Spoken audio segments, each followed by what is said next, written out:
الحمد للہ رب العالمین والصلاة والسلام علی خاتم النبیین اما بعد فاعوذ باللہ من الشیطان الرجیم بسم اللہ الرحمن الرحیم۔ پڑھیے الصلاة والسلام علیک یا رسول اللہ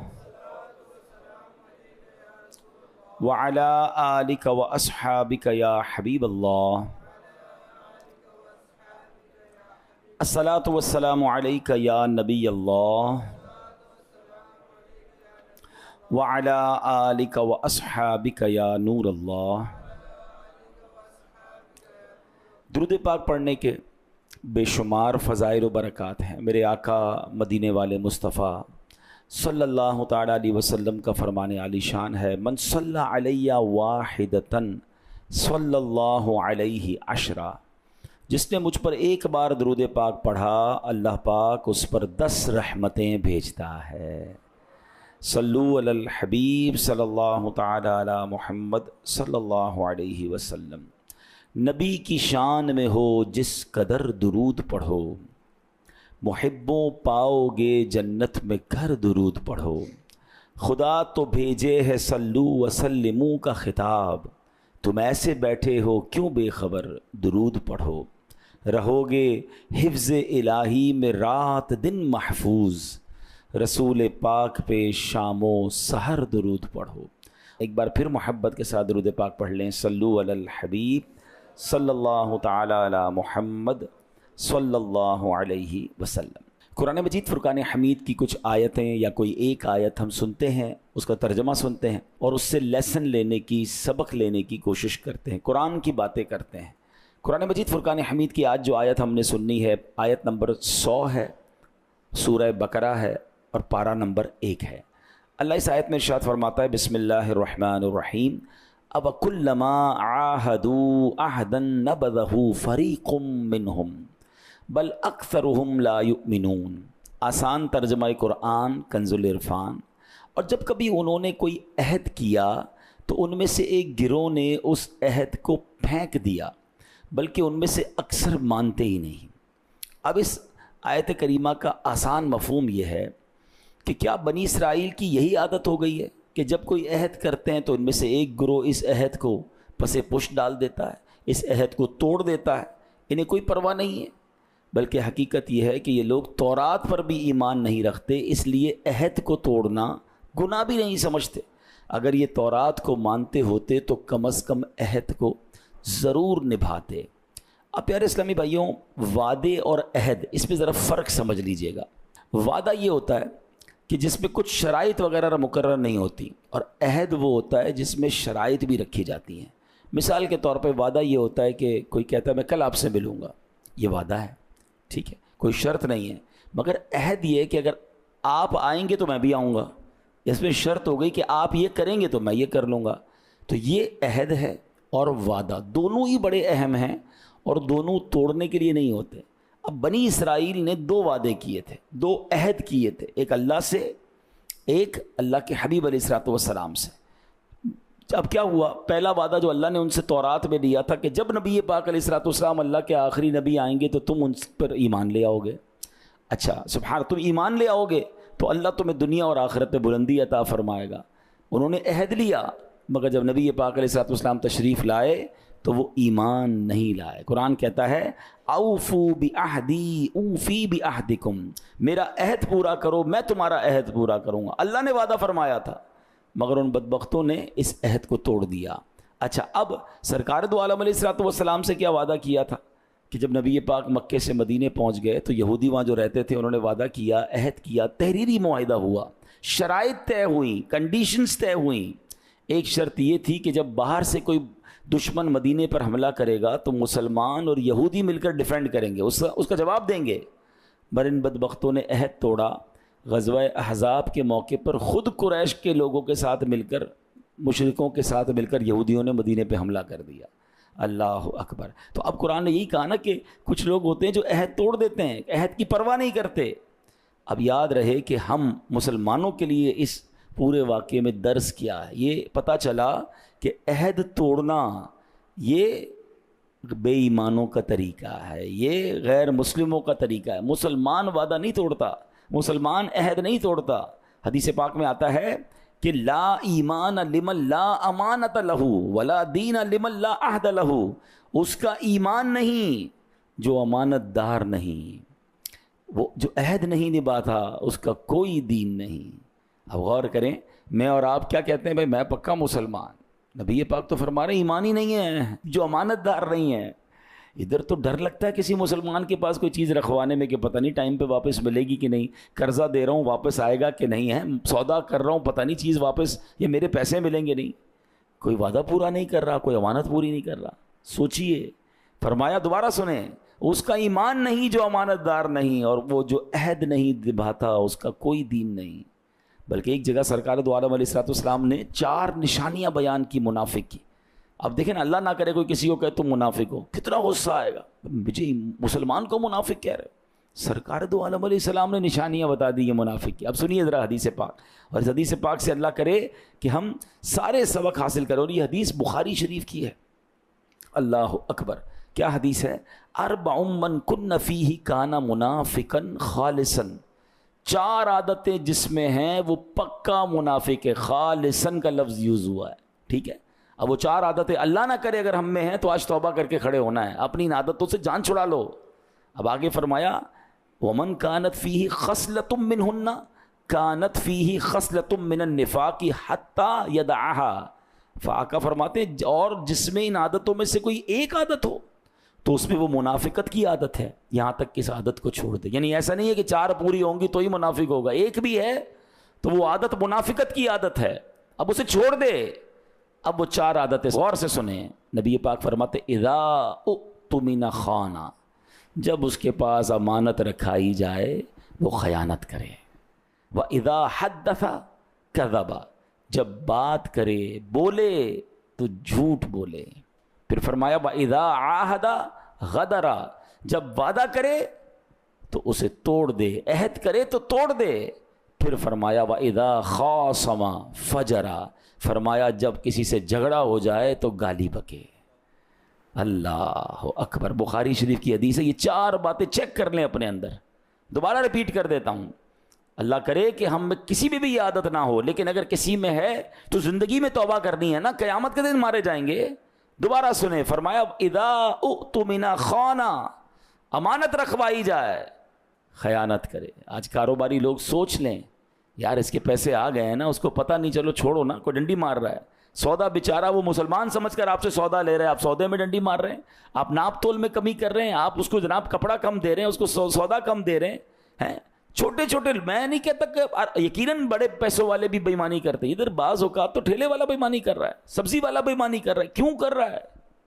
ان پیسوں کو کیا کرو گے؟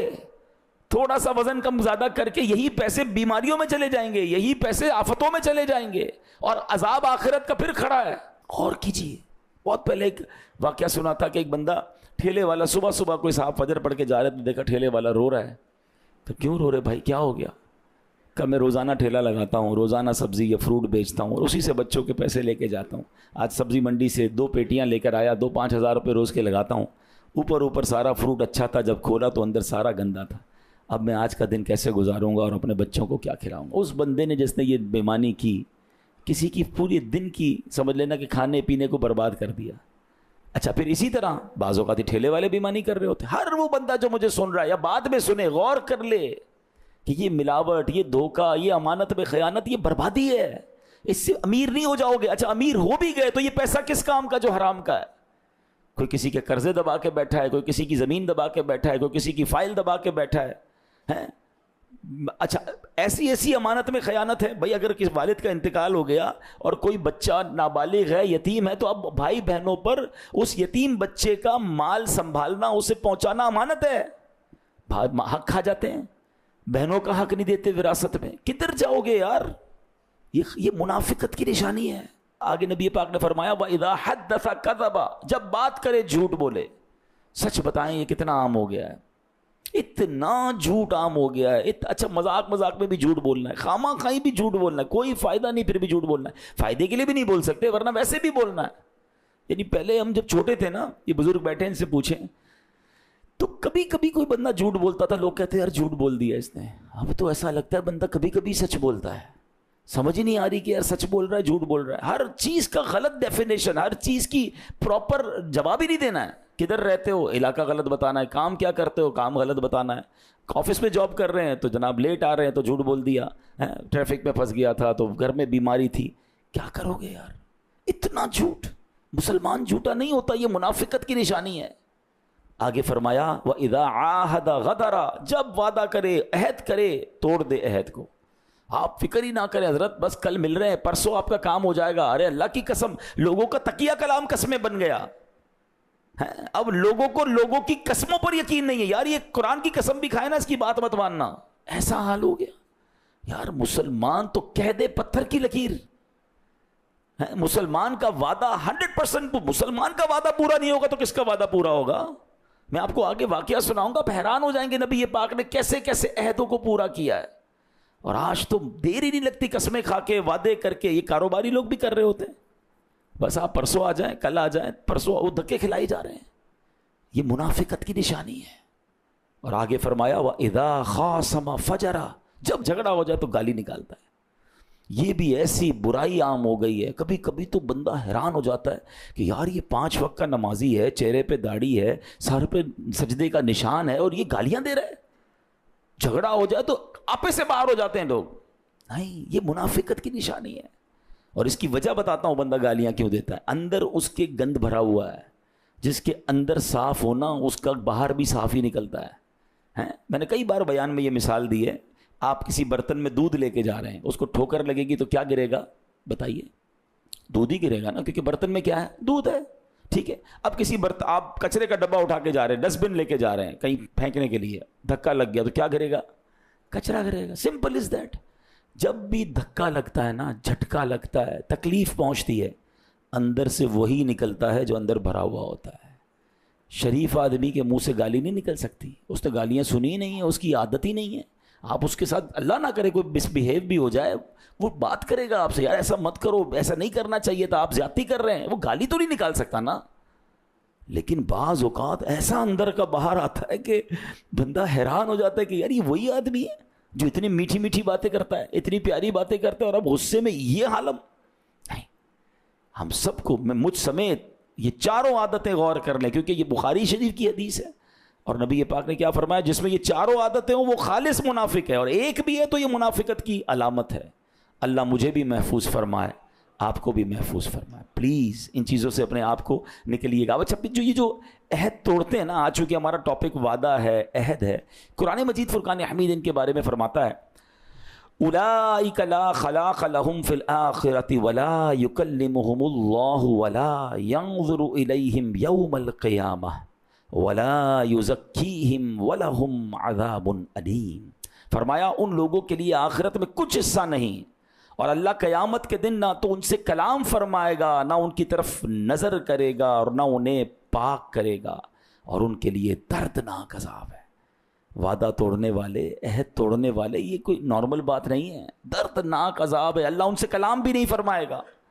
تو مسلمان وعدہ کرے تو ایٹ اینی کاسٹ 100% اس سے پورا کرنے کی نیت ہو, پھر اللہ غیب سے بھی مدد فرماتا ہے. ایک اور جگہ فرمایا اولئک لہم اللعنہ, اور ان کے لیے لعنت ہی ہے. اب میں کچھ مثالوں کے ذریعے سمجھاتا ہوں کہ ہم کیسے وعدے کر رہے ہیں اور پھر پورا نہیں کرتے. مثال کے طور پہ اپنی فطرت کا یہ حصہ بنا لیں کہ جب میں نے کسی سے وعدہ کیا ہے نا, اب میں نے پورا کرنا ہے. ہاں, شریعت کے دائرے میں رہ کر وعدہ ضرور نبھانا ہے. کسی کا قرض لوٹانا ہے, آپ نے قرض لیا, وعدہ کیا 1 مہینے میں دوں گا, اب کچھ بھی ہو جائے آپ اس کا قرض لوٹائیں. اچھا نہیں لوٹا سکتے, انسان ہے تو بھاگ نہ جائیں, چھپ نہ جائیں, اس سے بات کریں, اس کے پاس پہلے چلے جائیں. بھائی 30 دن کے لیے مانگا تھا, 28ویں دن پہنچے اس کے پاس, اس سے ریکویسٹ کریں کہ بھائی وعدہ تھا, میں آ گیا ہوں, یہ پورے نہیں ہو سکے, تھوڑے لے لو, اور تھوڑا سا مجھے ٹائم دے دو. وہ کیوں نہیں دے گا ٹائم؟ ہم فون ہی نہیں اٹھاتے, وہ اگلا پریشان ہو جاتا ہے, میرے پیسے ہی کہاں گئے, بندہ ہی غائب ہو گیا, اب وہ دھکے کھا رہا ہے ہمارے گھر کے. یار یہ تو زیادتی ہے نا, آپ نے وعدہ کیا, اس نے احسان کیا آپ کے ساتھ, اور اب آپ اسے تکلیف پہنچا رہے ہیں. یہ سارے کاروباری لوگ سوچیں کہ جو, اچھا بعض کاروباری لوگوں کے ذہنوں میں, مائنڈ میں ہوتا ہے کہ 30 دن کے لیے ادھار لوں گا, 2 مہینے میں واپس دوں گا, اور اس 30 دن میں کوئی اور کام کر لوں گا. آپ کا پہلے ہی ذہن یہ تھا, آپ نے غلط بیانی کر رہی ہے, یہ حرام. آپ نے اس بیچارے سے ریٹ 30 دن کا لیا اور پیسے دینے 3 مہینے میں, اس کا تو جو نفع مرنا تھا مر گیا, اس کا بزنس ڈسٹرب ہونا تھا ہو گیا, آپ دونوں کا جھگڑا الگ ہوا, وعدہ خلافی الگ ہوئی. کیا کر رہے ہیں ایسا؟ اور کیا دوبارہ وہ آپ سے ساتھ کام کرے گا؟ آپ نے اپنی ساکھ بھی برباد کر دی۔ دنیا میں یاد رکھیں، جو زبان کا پکا ہے، وعدے پورے کرتا ہے، وہ کاروبار میں ترقی کرتا ہے، اس کو معاشرے میں عزت ملتی ہے، اس کو خاندان میں عزت ملتی ہے۔ وہ وعدات کرتا ہے میں آؤں گا، ٹائم پہ پہنچتا ہے، اس کی پورے معاشرے میں عزت ہوتی ہے۔ کچھ لوگ ہیں ٹائم بتاتے ہیں میں آ جاؤں گا، آتے ہی نہیں ہیں، بندہ انتظار کرتا رہ جاتا ہے۔ ایک بار ہوگا، دو بار ہوگا، پھر کوئی آپ کی بات پر اعتبار نہیں کرے گا۔ بندے کی عزت ہی اس کی ہوتی ہے کہ یار اس نے کہہ دیا نا، بس اب بے فکر ہو جاؤ، ابھی کام ہو جائے گا۔ یہ ہوتا ہے مرد، یہ ہوتا ہے مسلمان، یہ ہے اسلام۔ آگے چلیں۔ اسی طرح آپ نے ملنے کا وعدہ کیا ہے، ضرور ٹائم پہ پہنچے، نہیں پہنچ سکتے اس کو انتظار نہ کرائیں، پہلے بتا دیں میں کسی وجہ سے لیٹ ہو گیا ہوں، فون ہے نا، رابطہ کر لیں۔ کوئی مجبوری ہو جاتی ہے انسان سے، بتاتے تک نہیں ہے، اگلا انتظار کر رہا ہے۔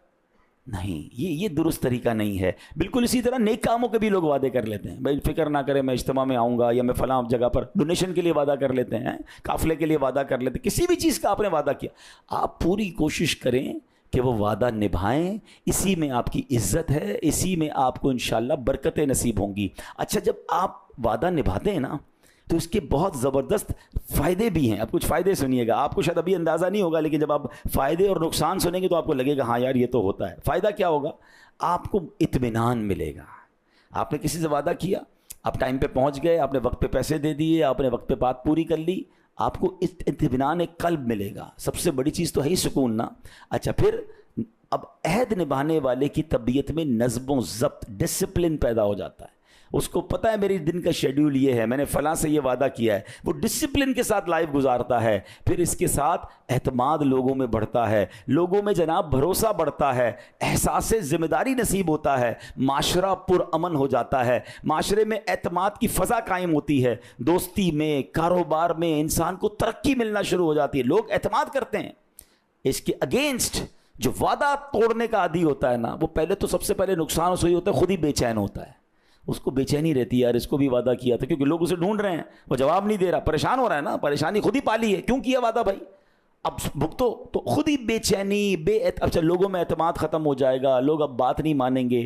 ایسا بندہ ہم نے دیکھا ہے کہ لوگ بعض اوقات اپنا پرسپشن ایسا بنا دیتے ہیں کہ اب وہ ٹھیک بھی ہو گئے نا، لوگ ان کی بات نہیں مانتے، انہیں کوئی ادھار نہیں دیتا، ان سے کاروبار نہیں کرتا۔ یہ کاروباری لوگ بیٹھے ہیں، میں ایسے بیسیوں لوگوں کو جانتا ہوں جو اربوں پتی ہیں، انہیں 1000 روپے کا کوئی ادھار نہیں دیتا، اربوں پتی ہیں خود، اور ایسے بیچارے غریب ہیں، موٹر سائیکل پر آتے لوگ کروڑوں روپے کا ادھار دیتے ہیں۔ کیا فرق ہے؟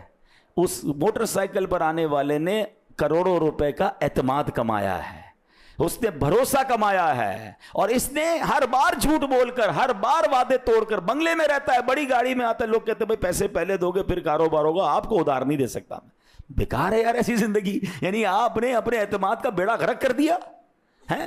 انسان کہتا ہے یہ کہہ رہا ہے تو یہ نہیں آئے گا ٹائم پہ، اس کا تو کام ہی ہے یہ جھوٹ بولتا ہے۔ آپ نے اپنے اعتماد کو دوستوں میں ختم کر دیا صرف وعدہ توڑ کر۔ مسلمان زبان کا پکا ہوتا ہے، کاش یہ بات سمجھ آ جائے میرے پیارے اسلامی بھائیوں۔ نبی پاک علیہ السلام نے وعدہ توڑنے پر ایک اور بڑا خطرناک جو کہنا رزلٹ بیان فرمایا۔ سرکار دو عالم علیہ السلام فرماتے ہیں ما نقض قوم العہد الا کان القتل بینہم، جب کوئی قوم عہد توڑنے کی عادت بنا لیتی ہے تو ان میں قتل عام ہو جاتا ہے۔ یہ اس کی نحوست ہے۔ اب بتائیں وعدہ پورے کتنے لوگ کرتے ہیں یہاں پر، اور آج ہمارے معاشرے میں کتنا قتل و غارت گری عام ہے۔ تو یہ بعض اوقات کچھ ایک گناہ دو گناہ ایسے ہوتے ہیں جس کے کانسیکوینسز یہ ہوتے ہیں کہ جناب معاشرے میں بہت دیگر بڑی برائیاں پھیل جاتی ہیں۔ اللہ کرے کہ ہمیں یہ بات سمجھ آ جائے۔ قرآن سمجھا رہا ہے، وعدہ توڑنے والے غور سے سنیں، وَأَوْفُوا بِالْعَهْدِ ان العہد کان مسئولا، اور عہد پورا کرو، بے شک عہد کے بارے میں سوال کیا جائے گا۔ یہ عام چیز نہیں ہے، قیامت کے دن اس بارے میں سوال ہوگا۔ میرے پیارے اسلامی بھائیوں، میں مختصر 2 واقعے آپ کو بیان کر دیتا ہوں۔ سرکار دو عالم علیہ السلام نے کیسے عہد کو پورا فرمایا۔ اللہ اکبر۔ صلح حدیبیہ جب ہوئی نا، تو صلح حدیبیہ میں ایک عجیب سی شرط یہ بھی تھی، ظاہر ابھی فائنل ہو گئی تھی، نبی پاک اور سب لوگوں نے ایکسیپٹ کیا تھا۔ یہ الگ بحث ہے کہ مسلمانوں نے یہ شرطیں کیوں مانی۔ ایک بظاہر تو یہ شرطیں ایسا لگتا ہے کہ مسلمان بیک فٹ پر جا رہے ہیں، مگر اللہ نے اپنے حبیب علیہ السلام کو بتا دیا تھا کہ یہ فتح مبین ہے اور آگے ایک بڑی فتح منتظر ہے۔ بہرحال اس میں ایک شرط یہ تھی کہ اگر مکے سے کوئی بندہ ہجرت کر کے مدینے آ جائے گا تو مسلمان اسے واپس لوٹائیں گے، مکے والوں کے حوالے کریں گے، اب بڑے مظالم تھے مکے والے، بڑا مارتے تھے مسلمانوں کو. تو ایک صحابی رسول تھے حضرت ابو بصیر رضی اللہ عنہ، یہ چھپتے چھپاتے مکے والوں سے بچتے ہوئے مدینے پہنچ گئے. اچھا ان کو تو ایسا لگا کہ میری جان چھوٹی، اب میں نبی پاک علیہ السلام کے پاس پہنچ گیا ہوں. سرکار دو عالم علیہ الصلوۃ والسلام نے حضرت ابو بصیر سے فرمایا کہ ہمارا قریش کے ساتھ معاہدہ ہے، اے ابو بصیر تم واپس لوٹ جاؤ. کہتے حضور آپ مجھے مشرکوں کے پاس بھیج رہے ہیں، واپس بھیج رہے ہیں، وہ مار رہے ہیں مجھے. نبی پاک فرماتے ہیں اے ابو بصیر تم جانتے ہو ہمارے دین میں بد عہدی کی کوئی گنجائش نہیں ہے. کانٹریکٹ ہوا تھا نا، وعدہ ہوا تھا، کنڈیشنز تھے، تم واپس لوٹ جاؤ، اللہ تمہارے لیے کوئی راہ نکال دے گا. کہتے حضور آپ مجھے واپس مکے بھیج رہے ہیں، واپس ان کے پاس بھیج رہے ہیں، مار رہے ہیں مجھے. نبی پاک فرماتے ہیں اے ابو بصیر ہمارے دین میں بد عہدی کی گنجائش نہیں، تم واپس لوٹ جاؤ. اچھا نبی پاک ہیں کون؟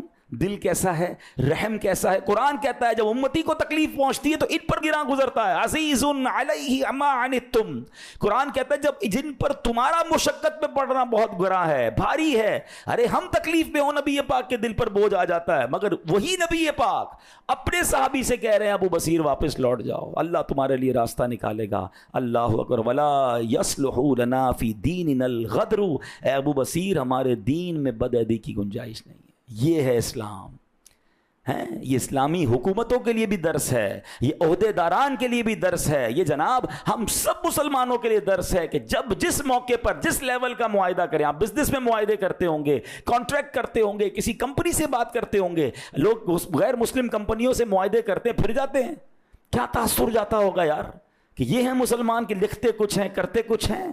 میرے آقا نے غیر مسلموں سے وعدہ نبھایا کہ اپنے صحابی کو واپس لوٹا دیا کہ نہیں عہد یہ ہے، اور اللہ سے عہد کیا کریں اس کو کیسے پورا کرنا ہے. آخری بات، اے ہائے ہائے کیا خوبصورت واقعہ ہے. ایک نیک شخص تھا، بڑا نیک نمازی تھا، غریب بہت تھا. نماز عشاء فارغ ہو کر جب گھر پہ آیا تو پتہ چلا بچے سو گئے ہیں. اپنی زوجہ سے پوچھا کہ بچوں نے نماز پڑھ لی ہے؟ تو کہا بچوں کو کھانے کو کچھ تھا ہی نہیں، رو رہے تھے، میں نے بہلا پھسلا کے بھوکا ہی سلا دیا ہے. کہ نماز تو پڑھانی چاہیے تھی. کہ نماز پڑھاتی تو اور روتے، بھوکے تھے. میں نے کہا کم از کم کھانا گھر میں نہیں ہے تو بھوکے سو جائیں. کہ نہیں اٹھاؤ انہیں نماز پڑھانی ہے. تو کہتی ہے با کہ اگر میں نے اس کو اٹھایا، ان کو بچوں کو اٹھایا تو ان کو پھر بھوک ستائے گی، کھانا کدھر سے لاؤں گی. کیا کمال کا اس بندے نے جواب دیا. وہ کہتا ہے کہ میرا کام انہیں روٹی دینا نہیں ہے، میرا کام نماز پڑھانا ہے. میرا کام میں کروں گا، جس کا کام رزق دینا ہے وہ اس کا کام ہے. ان کو اٹھاؤ، ان کو نماز پڑھاؤ. مجھ پر ذمہ داری ہے کہ میں بچوں کو نماز پڑھاؤں. بھوکے سوئے ہوئے بچوں کو جگایا گیا، نماز کے لیے بچوں کو کھڑا کیا. ابھی سلام نہیں پھیرا تھا، دروازے پر دستک ہوتی ہے، ایک شخص باہر کھانے کی ٹرے لے کر کھڑا ہوا ہے کہ آپ کے لیے کھانا بھیجا گیا ہے. بچے نماز کے بعد پیٹ بھر کر کھاتے ہیں. کاش یہ بات سمجھ آ جائے. رزق کا وعدہ رب کا ہے، مغفرت کی کوشش میں نے کرنی ہے، نماز میں نے پڑھنی ہے، اپنے بچوں کو پڑھانی ہے. ہم بچوں کو دنیا کی ساری تعلیمات دلواتے ہیں. میں نہیں کہتا دنیا کی تعلیم نہ دلائیں، اگر شریعت کے دائرے میں دلائیں، مگر اپنے بچوں کو دین بھی تو سکھائیں نا. ہم صرف دنیا میں اپنے بچوں کو پیسے کمانے کا طریقہ بتاتے ہیں. بھائی پیسے کمانا کا سکھاؤ گے، سخاوت کون سکھائے گا؟ زکوٰۃ کے مسائل کون بتائے گا؟ لوگ بچوں کو مالدار چھوڑ کر جاتے ہیں مگر دین نہیں سکھاتے. وہی بچہ اس مال سے حرام کام کر کے ماں باپ کے لیے عذاب کا باعث بن جاتا ہے. نہیں میرے پیارے اسلام بھائیو، یہ پیرامیٹر چینج کیجئے. مجھ پر اور آپ پر بھی جو ہماری ذمہ داری ہے کہ ہم نے اللہ کو راضی کرنے کی کوشش کرنی ہے. رزق کا رب نے وعدہ کیا ہے، وہ ڈھونڈ کر پہنچے گا. اور بالکل ایسے ہی آپ نے دیکھا کہ بندہ کہتا ہے میں نے اللہ سے جو وعدہ کیا ہے مجھے وہ وعدہ نبھانا ہے، نماز پڑھانا میری ذمہ داری ہے، کھانا کھلانا میری ذمہ داری نہیں، وہ اللہ نے ذمہ لیا ہے. اور ایسا ہوتا ہے پھر اللہ غیب سے دروازے کھول دیتا ہے. کاش یہ بات سمجھ آ جائے. اور وعدہ نہیں توڑنا. اچھا اللہ سے وعدہ کیا کرتے ہیں؟ مثال کے طور پہ کوئی صاحب کبھی کبھی اچانک مسجد میں نظر آتے ہیں نا، سر پہ ٹوپی ہے، ہاتھ میں تسبیح ہے. یار خیریت تو ہے؟ آپ مسجد میں، اصل میں ابو بیمار ہو گئے تھے، بچہ بیمار ہے، ہاسپٹل میں ہے، اس لیے میں نمازیں پڑھنا شروع کر دیں، دعائیں کرنا شروع کر دیں. بہت اچھی بات ہے، مگر تھوڑے دنوں میں تو بندہ غائب ہو جاتا ہے. کیا ہوا؟ وہ ابو ٹھیک ہو گئے. یعنی اللہ سے دوستی بھی ہے تو مطلب کے لیے ہے.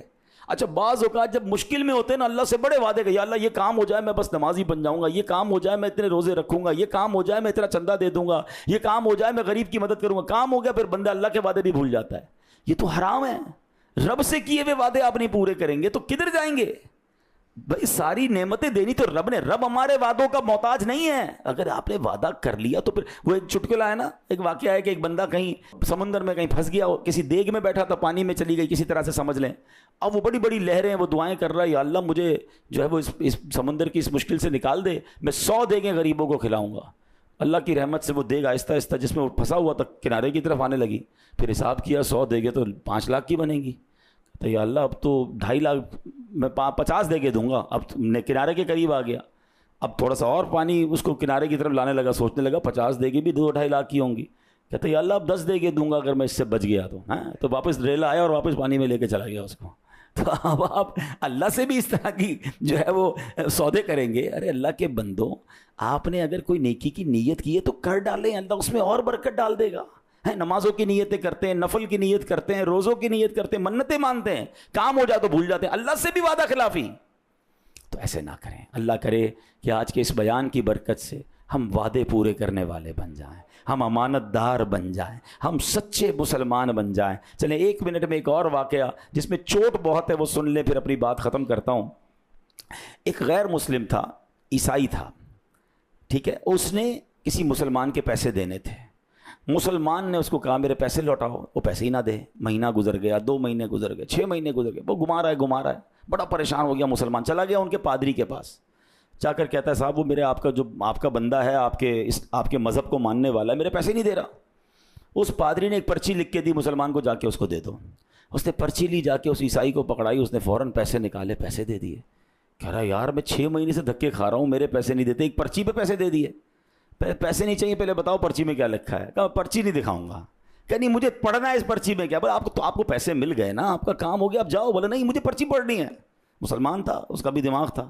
کہا اچھا پڑھنی ہے تو پڑھ لو. زبردستی اس نے پرچی لی. اس پرچی پہ پتہ کیا لکھا تھا؟ اس پادری نے یہ لکھا تھا کیا تو مسلمان ہو گیا جو لوگوں کے پیسے نہیں دیتا. اب یہ کیسا جملہ ہے؟ یہ چانٹا نہیں ہے ہمارے منہ پہ. ہونا یہ چاہیے تھا کہ پوری دنیا میں یہ مشہور ہو جائے. اچھا مجھے ایک بات بتائیں، سرکار دو عالم علیہ الصلوۃ والسلام نے جب مکے والوں پر اسلام کی دعوت دینی تھی تو پہلے پوچھا تھا بتاؤ میں کون ہوں. وہ غیر مسلم تھے نا سارے. سب نے کیا جواب دیا تھا؟ آپ صادق ہیں، آپ امین ہیں. غیر مسلم میرے آقا کو صادق مان رہے ہیں، امین مان رہے ہیں. میں انہی نبی کا امتی ہوں. کیا مجھے بھی لوگ صادق اور امین مانتے ہیں؟ یہ سوال ضرور اپنے آپ سے پوچھئے گا. ہونا یہ چاہیے تھا کہ پوری دنیا میں یہ مشہور ہوتا کہ اگر کسی مسلمان نے وعدہ کیا ہے، کسی مسلمان نے زبان دی ہے، کسی مسلمان کی پروڈکٹ پر جو لکھا ہے وہی ہوگا. یہ اسلام ان کو یہ سکھاتا ہے. مگر آج بدقسمتی سے لوگ مسلمان ملک کی، ہمارے ملک کی پروڈکٹ خریدتے ہوئے ڈر رہے ہوتے ہیں، یہ جو لکھا ہے نا وہ نہیں ہوگا. اللہ کرے دل میں اتر جائے میری بات. اے سچے آقا کے امتیوں سچے ہو جاؤ.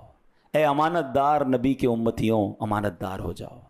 اے وعدہ پورے کرنے والے نبی کے ماننے والوں، آپ بھی وعدے پورے کرنے والے بن جاؤ. اللہ مجھے بھی یہ توفیق نصیب فرمائے، آپ کو بھی نصیب فرمائے. آمین بجاہ النبی الامین صلی اللہ تعالی علیہ وسلم.